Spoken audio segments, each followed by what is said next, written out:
তো আজকে আমি কী করতেছি আপনারা দেখতেই পারেন, আর্ট অ্যান্ড ক্রাফট। তো আমি করবোই না আজকে, ড্রাইও করবো না। কী করতেছি দেখেন গাইস, আমি গরম গরম বিরিয়ানি খাচ্ছি এখন।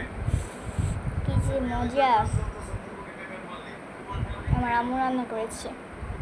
আপনারা যদি চান আমি একটা ডেইলি ব্লগ দিব, যদি চান তাহলে আমাকে কমেন্ট করবেন, আমি যেগুলি যেগুলি খাবো সারাদিনে সেগুলো আমি দিব। এখন বিসমিল্লাহ। ইয়াম্মি।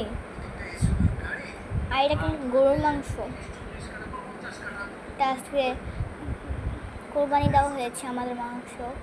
অনেকদিন আগে কোরবানি দেওয়া হয়েছে, এখনো মাংস আছে। আমরা মোমো বানিয়েছিও, অনেক কিছু বানিয়েছিলাম, চাপ টাপ। বিসমিল্লাহ। বড় বড় আলু,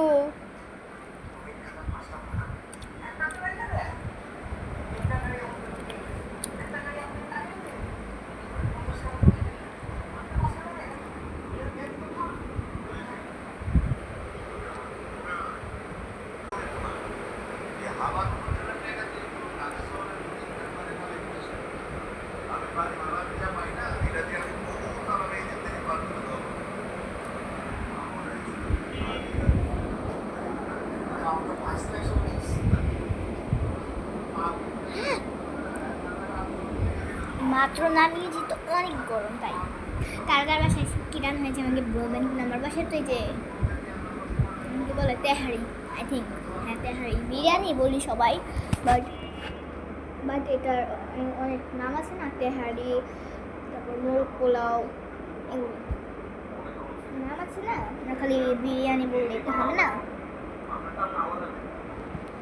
মানে তো বিরিয়ানি বললে এখানে হবে না, এটার নাম আছে, সেই নামটা ধরে রাখতে হবে। তেহারি, তারপর মোরগ পোলাও, মুরগির মাংস, গরু মাংস সবাই বলেন।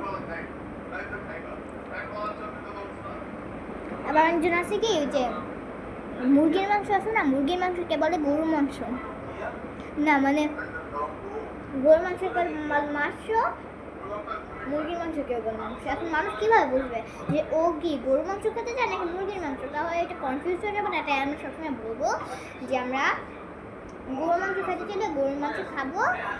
এই সামনে কখন তো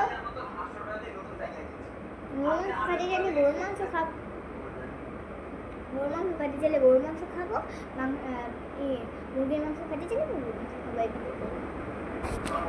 ভালো থাকবেন, আমি এনজয় করি আমার খাবার কোকের সাথে।